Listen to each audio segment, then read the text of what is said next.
Access bye CP Rawat. मैं आशा करता हूँ आप सभी अच्छे होंगे।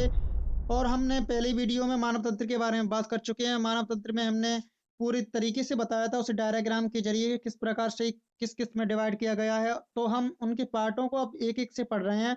तो हमने पिछली वीडियो में ये भी बता दिया है कि मुख्य गुहा का पार्ट कौन सा होता है, मुख्य गुहा में कौन कौन से पार्ट होते हैं। तो मुख्य गुहा फर्स्ट पार्ट होता है जहाँ से हमारा भोजन चालू होता है, मानव तंत्र चालू होता है। तो वहां से हमने ये बात कर चुके हैं, और टीथ मतलब दांतों के बारे में हम बात कर चुके हैं। लेकिन अब किसके बारे में बात करने वाले हैं? हम जिह्वा के बारे में बात करने वाले हैं। किसके बारे में बात करने वाले हैं? जिह्वा के बारे में बात करने वाले हैं। जिह्वा में क्या है, तो इसको विस्तृत से जानकारी देंगे। और उस वीडियो का लिंक, अगर आपने वो वीडियो नहीं देखी है तो उसका लिंक आपको डिस्क्रिप्शन में मिल जाएगा, तो आप वहां से जाकर उस वीडियो को देख सकते हैं। तो ठीक है दोस्तों, इसका पहला पार्ट आप देख चुके होंगे या देखे नहीं है तो आप देख लेना। ठीक है, तो दूसरे पार्ट में हम ये बता रहे हैं, इसकी जिह्वा के बारे में बात करने वाले हैं कि जिह्वा क्या होती है। तो जिह्वा के बारे में आपको ये पहला पॉइंट दिया गया है। जिह्वा के बारे में क्या पॉइंट दिया गया है? इस जिह्वा के बारे में ये पॉइंट दिया गया है, फर्स्ट पॉइंट है कि यह एक मांसल अंग होता है। क्या होता है? यह एक मांसल अंग होता है जिसकी ऊपरी सतह पर छोटे छोटे अंकुर पाए जाते हैं। क्या पाए जाते हैं? छोटी छोटी अंकुर पाए जाते हैं, जैसे दाने नुमा अंकुर पाए जाते हैं। आप देखना अपनी जीभ को कभी, तो दाने नुमा अंकुर पाए जाते हैं, जिन्हें स्वाद कलिकाएं कहते हैं। क्या कहते हैं? स्वाद कलिकाएं कहते हैं, यानी टेस्ट वुड्स कहते हैं। क्या कहते हैं? टेस्ट वुड्स कहते हैं, वुड्स कहते हैं, टेस्ट वुड्स कहते हैं। तो दोस्तों इनका आप देख चुके होंगे, तो इनको स्वाद कलिकाएं कहा जाता है। जो छोटे छोटे अंकुरानुमा आकृति होती है उनको क्या है? स्वाद कलिकाएं कहा जाता है। तो अब दूसरा पॉइंट में दिया गया आपको भाग, अग्रभाग जो स्वाद कलिकाओं का होता है वो क्या है? मीठे का ज्ञान कराता है। जो अग्रभाग होता है वो स्वाद कलिकाओं का किस ज्ञान का कराता है? मीठे का ज्ञान कराता है। जो पश्चिम भाग पर कड़वे का ज्ञान कराता है। तो क्वेश्चन यहाँ से बनता है कि कड़वे का ज्ञान कराने वाले जिह्वा के किस भाग पर ग्रंथियां पर, मतलब छोटे छोटे कलिकाएं पाई जाती हैं, तो वो किस पर पाई जाती हैं? पश्चिम भाग पर पाई जाती हैं। और दूसरा ये अपना होता है पार्श्व भाग। पार्श्व भाग पर स्वाद क्या दिया गया है? पार्श्व भाग पर स्वाद कलिकाएं नमकीनी का स्वाद कराती हैं, यानी साल्टी, यानी साल्ट का नमकीन, यानी नमकीन का ज्ञान कराती हैं। किसका ज्ञान कराती हैं? साल्ट यानी नमकीन का ज्ञान कराती हैं, जो पिच पार्श्व भाग पर। तो आपको तीनों क्लियर हो चुके होंगे मेरे हिसाब से कि ये क्या है। अग्रभाग पर मीठे का ज्ञान कराती हैं, पश्चिम भाग पर कड़वे का ज्ञान कराती हैं, और पार्श्व भाग पर साल्ट यानी नमकीन का ज्ञान कराती हैं।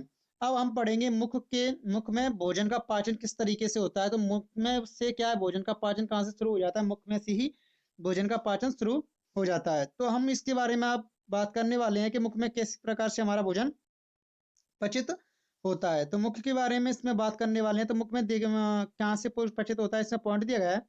मुख में स्थित लार क्या है? मुख में स्थित लार, स्त्रावित लार भोजन का पाचन करती है। क्या है?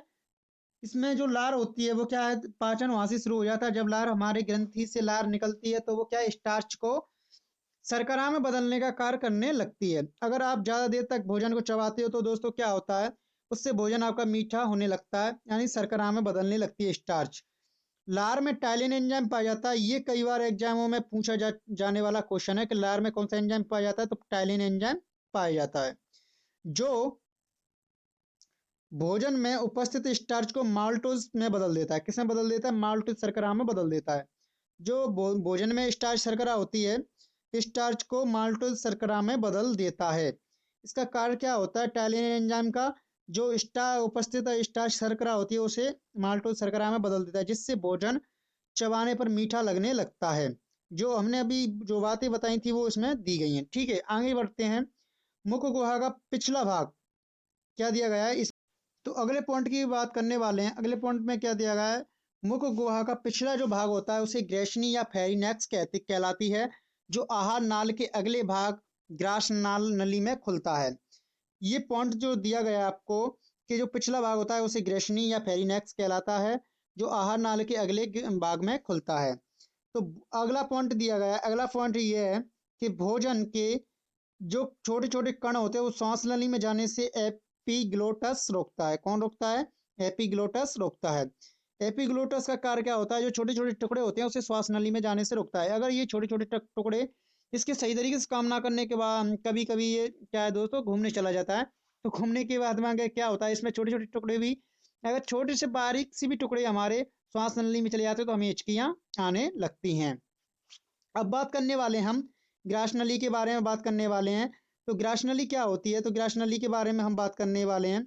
जिसे एसोफेजियस बोला जाता है, एसोफेजियस बोला जाता है। तो अब इस एसोफेजियस में क्या है ग्रास नली में, तो ग्रास नली में बात करते हैं कि ग्रास नली हमारे शरीर में क्या कार्य करती है। ये भोजन को सीधा क्या है आमाशय तक पहुंचाने का कार्य करती है। तो इसमें दिया गया है यदि शरीर का प्रवेश द्वार मुख, यदि मुख शरीर का प्रवेश द्वार कौन है, मुख है, तो ग्रास नली भोजन भोजन एवं पानी को आमाशय तक पहुंचाने का मार्ग होता है। क्या होता है, ये भोजन को और पानी को क्या है आमाशय तक पहुंचाने का मार्ग होता है।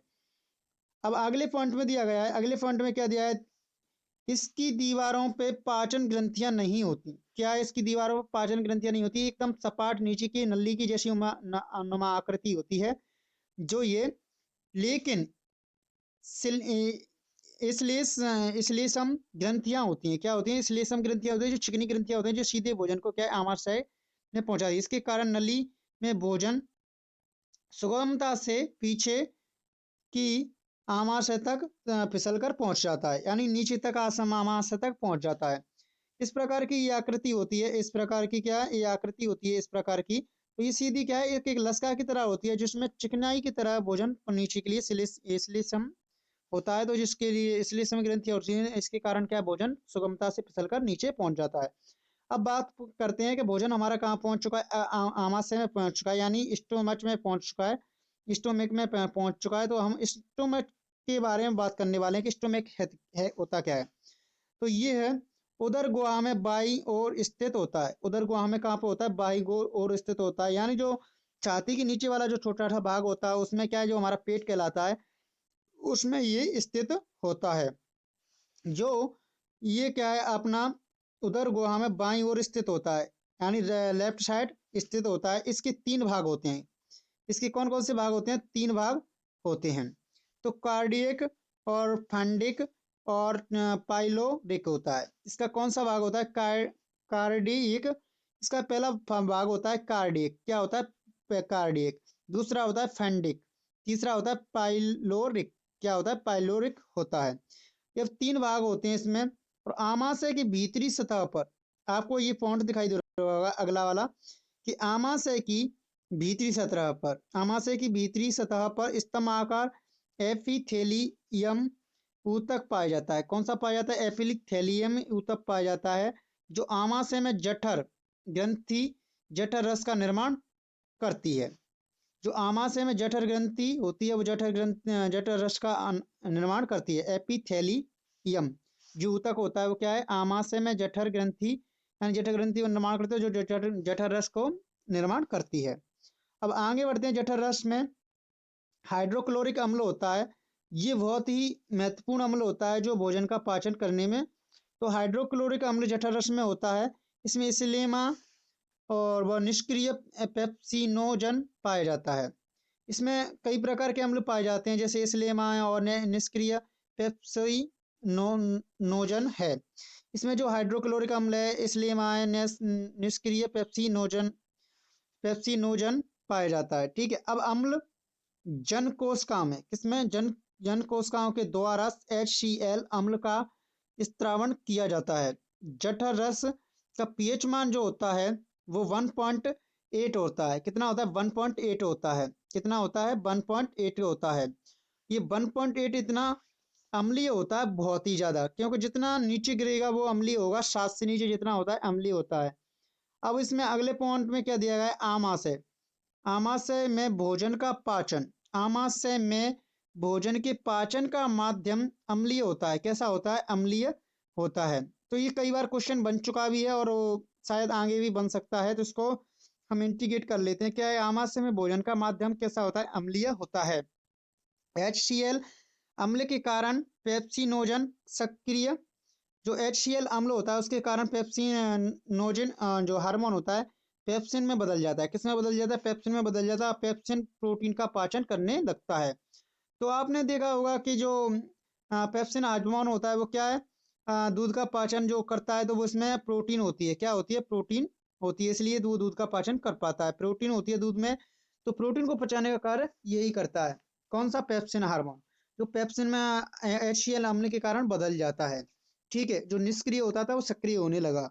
दूध में पाई जाने वाली कैसीन प्रोटीन के पाचन के लिए आमाशय, जो दूध में पाया जाता है कैसीन प्रोटीन, उसके आमाशय में रेनिन एंजाइम होता है। क्या होता है उसमें? आमाशय में रेनिन एंजाइम होता है जो प्रोटीन का सर्वाधिक पाचन करता है। ये जो पेप्सिन एंजाइम बदलता है वो भी क्या है, प्रोटीन का पाचन करता है, लेकिन सबसे ज्यादा रेनिन एंजाइम करता है। जो आमाशय में रेनिन एंजाइम होता है, वो रेनिन एंजाइम का कार्य क्या है, प्रोटीन का पाचन करना ही होता है। ठीक है दोस्तों, तो अब आगे बढ़ते हैं। अगले पॉइंट में दिया गया है, आमाशय की आंतरिक दीवारों पर HCl अम्लीय प्रभाव से बचने के लिए म्यूकस ग्रंथियां पाई जाती हैं। कैसी ग्रंथियां पाई जाती हैं? म्यूकस ग्रंथियां पाई जाती हैं। आपको ये दिखाई दे रहा होगा, म्यूकस ग्रंथियां पाई जाती हैं। कौन सी ग्रंथियां पाई जाती हैं बचने के लिए? तो म्यूकस ग्रंथियां पाई जाती हैं। अब आगे बढ़ते हैं। अगले पॉइंट में क्या दिया गया है? तो अगले पॉइंट में दिया गया है, आमाशय में भोजन कायम कहलाता है। इस प्रकार से आमाशय वाला पार्ट खत्म होता है और हम अगले क्रम में बढ़ते हैं छोटी आंत की तरफ।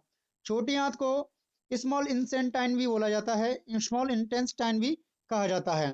इसमें पहला पॉइंट दिया गया है, इसमें जो फैक्ट है पहला दिया गया है, यह लगभग 6.5 मीटर लंबी एवं 2.5 सेंटीमीटर मोटी एवं तथा अत्यधिक कुंडलित नलिका होती है। ये कुंडली के रूप में पाई जाती है, जैसे कि हमने पिछली वीडियो में बता चुके हैं कि किस प्रकार से कुंडलियों पाई जाती है। इसके 3 भाग होते हैं। तो देखो ये क्या है, 6.5 मीटर लंबी तथा ये 2.5 सेंटीमीटर मोटी होती है, अत्यधिक कुंडलित होती है, जिसकी नलिका के रूप में यह पाई जाती है। इसके 3 भाग होते हैं। इसके 3 भाग कौन से हो जाते हैं? नंबर 1 ग्रहणी हो जाती है, नंबर 2 इसको ग्रहणी को हम डोडेनम भी बोलते हैं, और अग्र छोत्रांत हो जाती है जिसे जुजिनम भी बोलते हैं, एवं इसे इलियम के नाम से जाना जाता है। एक अगल भाग होता है जिसे छोद्रांत कहते हैं, उसे जो अग्र छोद्रांत हो गई, उसके बाद में जो छोद्रांत होती है केवल, उसे इलियम के नाम से जाना जाता है। तो अगले पॉइंट की तरफ बढ़ते हैं। अगले पॉइंट में क्या दिया गया है कि ग्रहणी, क्या है दिया गया है इसमें कि ग्रहणी अंग्रेजी के यू अक्षर की तरह मुड़ा होता है। जो ग्रहणी होती है, जो आमाशय से जुड़ी होती है, उसे ग्रहणी कहते हैं। तो ग्रहणी क्या होती है? जिसमें से भोजन पाचित भोजन आता है, उसे यू आकार की इस प्रकार की ये जुड़ी होती है। यू आकार की जुड़ी होती है, अक्षर की तरह होती है। तो यू आकार के अक्षर की तरह होने पे क्या होता है, इसमें धीरे धीरे करके भोजन अपना इसमें छोटी आंत में आने लगता है। अगले पॉइंट में दिया गया है, अगले पॉइंट में क्या दिया है, आंत में भोजन का सर्वाधिक व पूर्ण पाचन होता है। जो छोटी आंत होती है उसमें क्या है, जो भोजन में पोषक तत्व होते हैं उसमें क्या है, इसका पूर्ण रूप से पाचन किया जाता है। अगले पॉइंट की तरफ बढ़ते हैं। तो भोजन का अवशोषण भी छोटी आंत में होता है। जो अवशोषण है वो पहले हमने पेंट में उसमें ही बता दिया गया था। छोटी आंत में भोजन का के अवशोषण के लिए आंतर रसांकुरण पाए जाते हैं। क्या है? आंतरिक रसांकुरण पाए जाते हैं उसकी दीवार पर, यानी जो भित्ति होती है, आंतरिक भित्ति पर क्या छोटे छोटे आंतरिक रसांकुर पाए जाते हैं, जो रसों का क्या है, उसमें से पोषक तत्वों को चूषण करते हैं, जो भोजन की अवशोषित की सतह का क्षेत्रफल बढ़ा देते हैं। और इस जो भी अगर हमें जो पोषक तत्व हमारे लिए मौजूद है होते हैं उस भोजन में, उसको हम अवशोषण कर लेते हैं इन रोमों को द्वारा। इन्हें हम मूलांकुरण या रोम भी कहते हैं, जो छोटे छोटे उंगलीनुमा आकृति के पाए जाते हैं। अब अगले पर अब बात करते हैं छोटी आंत के पाचन में। जब छोटी आंत में पाचन किस प्रकार से होता है, तो छोटी आंत में पाचन, जब भोजन आमाशय में छोटी आंत में प्रवेश करता है, आमाशय से छोटी आंत में प्रवेश करता है, तब वो सबसे पहले यकृत द्वारा स्त्रावित पित्तरस से मिल जाता है। क्या होता है, जब भोजन आमाशय से निकलता है तो पित्तरस से उसमें मिल जाता है। यकृत में से जो पित्तरस स्त्रावित होता है वो किससे उससे मिल जाता है। पित्तरस वसा के साथ मिलकर इमल्सन यानी पायस बनाता है, इमल्सन या पायस बनाता है। इस प्रकार से क्या है, इस भोजन में जो पित्त का कार्य होता है वो एंजाइम बनाने का कार्य हो जाता है और पायस बना देता है। वसा का पाचन लाइपेज एंजाइम करता है। कौन सा एंजाइम करता है? लाइपेज एंजाइम करता है। इसमें जो पॉइंट दिया गया है आपको दिखा रहा होगा कि वसा का जो पाचन करता है वो क्या कह रहा है, लाइपेज एंजाइम करता है। कौन सा एंजाइम करता है? लाइपेज एंजाइम करता है। अब आगे बढ़ते हैं। अगले पॉइंट में दिया है कि अग्नाशय से स्त्रावित अग्नाशयी रस, जो अग्नाशय से स्त्रावित अग्नाशयी रस में ट्रेप्सिन, कौन सा? ट्रेप्सिन हार्मोन होता है। कौन सा होता है? ट्रेप्सिन हार्मोन होता है। लाइपेज हार्मोन होता है और माल्टेज एंजाइम पाए जाते हैं। ये हार्मोन यानी एंजाइम होते हैं, ट्रिप्सिन एंजाइम है, लाइपेज एंजाइम है और माल्टेज एंजाइम है। ये क्या है, हमारे शरीर में पाए जाते हैं। अब अगले पॉइंट की तरफ बढ़ते हैं। जो ट्रिप्सिन एंजाइम होता है वो छोटी आंत का क्या है, जो ट्रिप्सिन एंजाइम होता है ये दिया गया है आपको। जो ट्रिप्सिन एंजाइम होता है वो छोटी आंत में प्रोटीन का पाचन करता है। प्रोटीन का पाचन तो ट्रिप्सिन भी कर रहा था और रेनिन एंजाइम भी कर रहा था, लेकिन वो आमाशय में कर रहे थे। लेकिन यहाँ पे क्या है, इसमें ट्रिप्सिन एंजाइम है जो छोटी आंत में पाया जाता है। तो क्या है, ये किसका पाचन करता है, जो क्षारीय माध्यम में सक्रिय हो रहता है। जो होता है क्या है, क्षारीय होता है। कैसा इसका माध्यम किससा होता है, जो क्षारीय होता है। आंत्र रस की पीएच हल्की क्षारीय होती है, यानी हल्की क्षारीय होती है, यानी 8 होती है, या 7 से 1 पॉइंट ही बढ़ता है तो क्या ये हल्की क्षारीय हो जाती है। अब इसमें अगला पॉइंट दिया गया है, मनुष्य प्रतिदिन में 2 लीटर आंत्र रस स्त्रावित करता है। देखो दोस्तों कितना होता है, हमें ये फैक्ट पता नहीं होगा कि मनुष्य प्रतिदिन में 2 लीटर आंत्र रस स्त्रावित करता है। जो ये हार्मोन होते हैं ये क्या है, 2 लीटर हार्मोन स्त्रावित करता है। अब इसमें दिया गया है अगले में कि छोटी आंत क्या दिया गया है इसमें, कि छोटी आंत बड़ी आंत, सॉरी, इसमें क्या है, छोटी आंत बड़ी आंत का जोड़ सीकम दोआ कहलाता है। जो छोटी आंत होता है और बड़ी आंत का जो जोड़ होता है वो सीकम कहलाता है। सीकम के आगे अंगूठेदार संरचना होती है। क्या होती है, अंगूठेदार, अंगूठी जैसी संरचना होती है, अंगूठेदार संरचना होती है। एपिकेंडस कहलाती है। क्या कहलाती है, एपिकेंडस कहलाती है। क्या कहलाती है, वो जो अंगूठी नुमा रचना होती है उसे क्या कहते हैं, एपिकेंडस कहते हैं। यह एक, आगे बढ़ते हैं, यह एक अवशेषी अंग है जिसका मुख्य कार्य सेलुलोज का पाचन करना है। जिसका क्या है, जो हमारे शरीर में सेलुलोज भी जाता है, ऐसा नहीं कि हम नहीं जाता है, तो सेलुलोज का पाचन करना होता है। जो मनुष्य में सेलुलोज किसी के द्वारा चला जाता है तो उसका पाचन कौन करता है, ये एपिकेंडिस कहला कर करता है। ठीक है, जो अवशेषी अंग होता है, क्या होता है, अवशेषी अंग होता है। अगर अगले पॉइंट की तरफ बढ़ते हैं, गाय भैंसों में एपिकेंडस का आकार बहुत बड़ा होता है, जिससे क्या है वो आसानी से जो चारा होता है वो आप उसको पचा लेते हैं। लेकिन हमारे में क्या ये बहुत छोटा होता है, जिसके कारण क्या है हम कुछ ही भाग को पचा सकते हैं, मतलब छोटे छोटे भाग को पचा सकते हैं। अगर हम घास खाएंगे तो वो नहीं पच सकता, क्योंकि हमारे आकार कैसा होता है, एपिकेंडस का आकार बहुत छोटा होता है। इस कारण से हम एपिकेंडस के कारण नहीं पचा सकते। जो अब आप देखिए आगे बढ़ते हैं, एपिकेंडस में सेल्यूलोज का पाचन करने के लिए सेल्यूलोज एंजाइम पाया जाता है। कौन सा एंजाइम पाया जाता है, जो सेल्यूलोज का पाचन करता है वो एपिकेंडस करता है। लेकिन एपिकेंडस में एक एंजाइम होता है, उसका नाम है एपी एंजाइम, वो सेल्यूलोज एंजाइम। कौन सा एंजाइम है, सेल्यूलोज एंजाइम है, जो क्या है भोजन का मतलब सेल्यूलोज का पाचन करने लगता है एपिकेंडस में। अब देखते हैं अगले पॉइंट में क्या है। अगले पॉइंट में दिया है, छोटी आंत में पैंथेनिक कोशिकाएं, पैंथिन कोशिकाएं यानी पैंथिन सेल्स होती हैं। क्या होती है, पैंथिन कोशिकाएं यानी पैंथिन सेल्स होती हैं।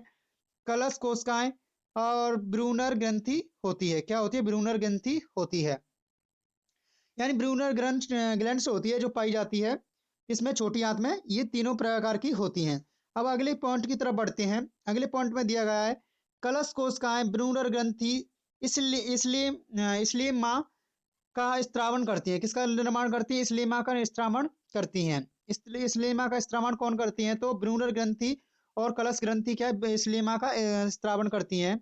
पैंथनिक कोशिका, क्या दिया है, पेनिथ कोशिका, पेनिथ कोशिका हानिकारक जीवाणुओं को नष्ट करती है। पेनिथ कोशिका का क्या कार्य होता है, हाँ, जो हानिकारक जीवाणु होते हैं हमारी आंत में उनको क्या करना है, वो इनको नष्ट करने का कार्य करती है पेनिथ पेनिथ कोशिकाएं। कौन सी कोशिकाएं, पेनिथ कोशिकाएं। अब बड़ी आंत की तरफ बढ़ते हैं। तो बड़ी आंत में छोटा सा कुछ दिया गया है। तो बड़ी आंत क्या है, बड़ी आंत का व्यास अधिक होने के कारण, मतलब ये चौड़ी ज्यादा होती है के कारण बड़ी आंत कहलाती है। क्या कहलाती है, इसका जो बड़ी आंत होती है, ऐसा नहीं कि इसकी लंबाई बड़ी हो, लेकिन क्या है जिसका जो व्यास होता है वो चौड़ी ज्यादा होती है, इसके कारण इसे बड़ी आंत कहा जाता है। अगले पॉइंट में बढ़ते हैं। बड़ी आंत में अनेक सहजीवी जीवाणु पाए जाते हैं। सहजीवी मतलब ऐसी जीव जो एक दूसरा हमारे लिए भी फायदेमंद होते हैं और हम उनके लिए भी फायदेमंद होते हैं, वे सहजीवी कहलाते हैं। तो अनेक सहजीवी जीवाणु हमारे अंदर पाए जाते हैं। क्या है, अनेक सहजीवी जीवाणु हमारे अंदर पाए जाते हैं जो अपचित भोजन का अपशिष्ट करते हैं। जो अपचित भोजन होता है उसे क्या कर देते हैं, अपशिष्ट में बदल देते हैं। और इस प्रकार से बड़ी आंत 1.25 मीटर लंबी एवं 4 से 7 सेंटीमीटर मोटी होती यानी चौड़ी होती है। इसके 3 भाग होते हैं। उंडुक होता है, एक क्या आता है, उंडुक होता है, और बृहदान्त्र यानी कोलेन होता है, तथा मलाशय होता है, यानी रेक्टम को मलाशय भी कहा जाता है। और शीशम, शीशम जो बोला जाता है, शीशम अभी बताया था ना, वो शीशम। इस प्रकार से शीशम यानी उंडुक होता है, और बृहदान्त्र यानी कोलेन होता है, और मलाशय यानी रेक्टम होता है। अब आगे बढ़ते हैं, एक पॉइंट और दिया गया है कि अगले पॉइंट में इसमें दिया गया है, बड़ी आंत में भोजन का पाचन नहीं होता है, बड़ी आंत में केवल जल का अवशोषण होता है। बड़ी आंत में क्या होता है, जल का अवशोषण होता है। अब दोस्तों इस प्रकार से हमारा ये जो था वो खत्म हो चुका है, और आगे चल के हम इसके बारे में बात करेंगे कि डाइजेस्टिव ग्लैंड्स क्या होती हैं, इनको अलग से विस्तृत से समझेंगे। ये ग्रंथियां होती हैं जो लार ग्रंथियां हैं, इसमें क्या कुछ अलग फैक्ट्स हैं, तो हम इसके बारे में से बात करेंगे। लेकिन इसमें बहुत सारी दिया गया है, तो हम इस वीडियो में बड़े होने के कारण नहीं कर सकते, इसको अगले पार्ट में हम इसको लाएंगे। तो आपसे सभी से निवेदन है कि अगर वीडियो अच्छी लगी हो तो लाइक कर देना और वीडियो को शेयर कर देना, जिससे और बेल आइकन को दबा दोगे अगर शेयर सब्सक्राइब करके, तो आपको